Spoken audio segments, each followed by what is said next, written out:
Hey, ChatGPT, can I talk to you about how I'm feeling about my job recently? They're having me do a lot of things that I don't really want to do. Of course, Ben, you can absolutely talk to me about that. I'm here to listen. It sounds like you're feeling a bit cornered into tasks. AI could help fix problems in our medical and mental health systems, like provider burnout or paperwork overload. But before you start chatting with an AI therapist or going to an AI doc, what should you know? We're going to go get smart about using smart technology. Hello, Vermont. Okay, the last time I sat down with Juniper Lovato to talk about AI, I felt like we barely scratched the surface, talking about a technology that is quickly being integrated into our lives, possibly outpacing our ability to think critically about the power we're handing over to the tech and the implications for individuals and society. One very important area where this is true is healthcare. So I asked Dr. Lovato to come back and continue our conversation, and I'm so glad she's here today. Thank you for having me. Juniper Lovato is an assistant professor of computer science at UVM and a member of the Vermont Complex Systems Center, where she leads the Computational Ethics Lab. She studies how socio-technical systems composed of humans and technologies, like AI, mutually shape one another, influencing human values, institutions, and narratives. Dr. Lovato, welcome back. Thank you for having me. Yay! Okay, and so in case you missed our first AI talk, and if you did, you should go back and watch it on our YouTube channel. All our shows are live on YouTube. To get us started, talk to us a little bit about this idea of a socio-technical system, the idea that we're shaping AI and AI is shaping us at the same time. Absolutely. So we live in systems where technology is shaped by society and society is shaped by technology. And we end up sort of designing these systems, right? We design them to be good at certain things, to include certain kinds of data, to be sort of judge how successful they are based off of our values. And for better or worse, they kind of reflect us. They're a mirror. And then they enter into our systems. They go into our schools and our clinics and our workplaces, and then they influence the kind of decisions we make and the way that we communicate with each other. So they are kind of influencing our environment. And so this kind of trade-off is sort of one of the things that I think about, and think about like how to design systems sort of purposefully in a way that sort of takes that into consideration, that these technologies don't just live in a vacuum, right? They influence society and have really big sort of like implications. Yeah, and the trade-offs. The trade-offs, I think, is an important part of it. And so when we talk about AI in healthcare, this is an area where it's coming on quickly, in part because it's complex space and it's filled with a lot of tasks, right? So I mean, you've got scheduling, note-taking, interpretation, managing prescriptions, all of the types of things that AI can potentially, like one of the pro-AI arguments is that it can ease that, like for the humans who would involve, take on some of the tasks that are redundant, that cause burnout, et cetera, and free up provider time for conversations with patients, et cetera. So what do you have to say? Yeah, so I mean, I think this is a really important thing, right? I do see that these clinicians are really overburdened, and easing that kind of burnout is a really important because we've all been in that endeavor. Doctor's office. Absolutely, they have a lot going on.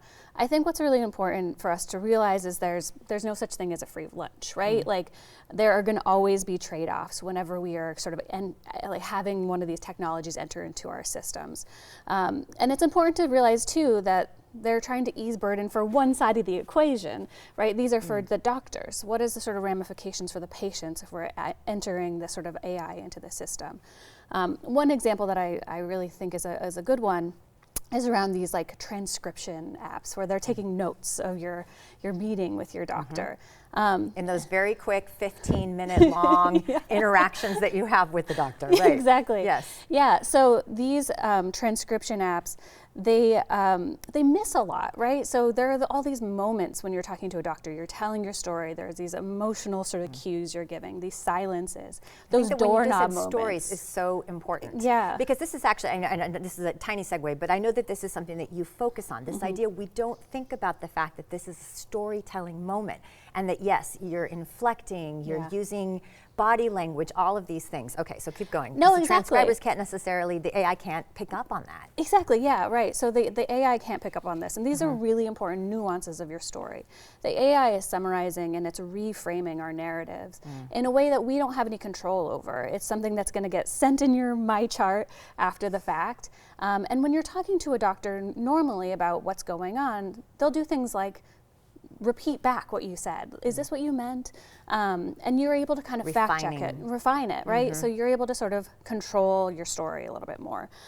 So I really worry about sort of losing that sense of agency where you're actually kind of able to have your story being sort of told in the way that you want it to. And I think this is especially worse because these transcription apps don't work as well for everybody.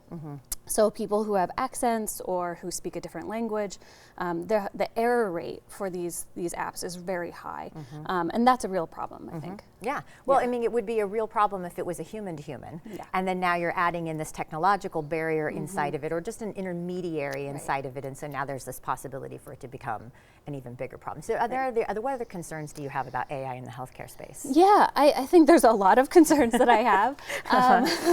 I think one of my biggest concerns is around consent and around sort of the loss of potential agency. Patients have been fighting for kind of away from this doctor knows best sort of paternalist model. We, you know, in the 70s, there was, you know, the Patient Bill of Rights that came onto the scene and informed consent, which was like a huge win for patients at this time. And I really worry that as we start to enter AI into the system, that we're kind of maybe reintroducing a form of paternalism that we're not always seeing. So this is AI that's sort of making decisions, that's sort of telling our stories without us kind of realizing it. And I think we're acting really fast, and I think that's a little nerve-wracking too. The speed. I think the speed is a little nerve-wracking. So the medicine was sort of built upon these core principles that are really important of, you know, do no harm and of like beneficence and justice. And I don't know if we're taking enough time to really think about how AI might be changing sort of the landscape and like of I those. said, it's a time situation. It's just not enough. I mean, like, think about any time that you have had to really analyze a complex situation. If you're hurried, if you're stressed, if it's going too quickly, are you making the best decisions in that very fast moment? So I know big healthcare vendors would say that one of the, the buffers in this is that they only work with vendors who to contract with AI tools, that they do due diligence, et cetera, and they only work with really scrupulous companies. I mean, what do you think about that? On some level, doesn't that almost has like a paternalistic aspect as well, being like, don't worry about it, we've vetted them, it's fine. Yeah, I mean, due diligence is very important, and I think there's a whole ecosystem and range of AI companies that are better and worse than each other.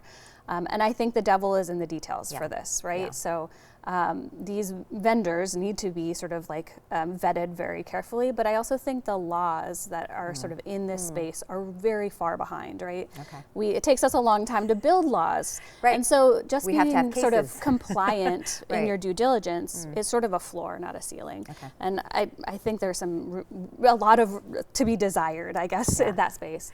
Well, hang on, let's stick with companies, because I do want to talk about them, because there's also now, then there's the healthcare that is in your doctor's office and in the hospitals, and there's probably no real way to get around some of that. But then there are the elective services that are being provided by companies, because this is a big market, right? I mean, healthcare is a space where we have needs, we have unmet need, and so AI, there's an opportunity there for big companies to design tools. Like, so for example, I've been getting served a lot of ads on my streamers at night, maybe some of you have seen this, for a medical, basically a private and personal AI doctor. You ask questions about your health, and you can pay for a video eventually. In a video, is it with a top doctor? You do have to agree to like service terms, including that you'll discuss all of, there's a lot of notes here, all of the app's output with a doctor. But it's still like a doctor. It's still saying, hey, just you talk to me about what your symptoms are, and I will give you some feedback and maybe a little bit of like a diagnosis. What do you think of that? Yeah, I think the devil there is in the details. it's really easy for us to forget that these AI are AI sometimes. They have a human voice, they have an avatar. So, you know, even if it does sort of have these sort of warnings, I think it's very easy for us to sort of forget all of that. I also think that these companies maybe need to be a little bit more forthright about exactly the kinds of things that they're collecting and how secure they are. I mean, you are sharing a lot of personal information with a private for-profit company that doesn't have to follow the Hippocratic Oath, right? So this is they don't have the same objectives as a doctor. They don't have to follow these same kinds of rules, these same kinds of ethics. So we still have to remember that there is like a private equity firm behind this, not necessarily somebody who has taken the Hippocratic Oath. Yeah, exactly. And all of the things that you're sharing with these companies, they can use that data, right? So they might be training their model with whatever you're sharing with them. We don't know how secure they are. If they get hacked, where does that information go? Proceed with caution. Yeah, exactly. I mean, like when I am dealing with a doctor, I have this direct sort of doctor-patient confidentiality. And this kind of changes the equation. It adds in this intermediary that's a for-profit company. So I had another question about the check, because we saw with Ben Willis in our introduction, like the voices, they're very compelling. So there's a lot that can draw you in. And on top of that, like again, I mean, it's very real that we do have a healthcare system that is just not necessarily meeting everybody's needs. It's not always accessible. Mental health services, we're not going to have a chance to talk about therapy chatbots, but when we're talking about mental health, this is something people need. So people are going to use the services. So what is your best advice when considering interfacing with this technology? Yeah, absolutely. I think that there are just a few like basic questions that I ask whenever I think about using an AI app, especially for something like healthcare. So I want to think about who made this app. Is this a company that should be trusted?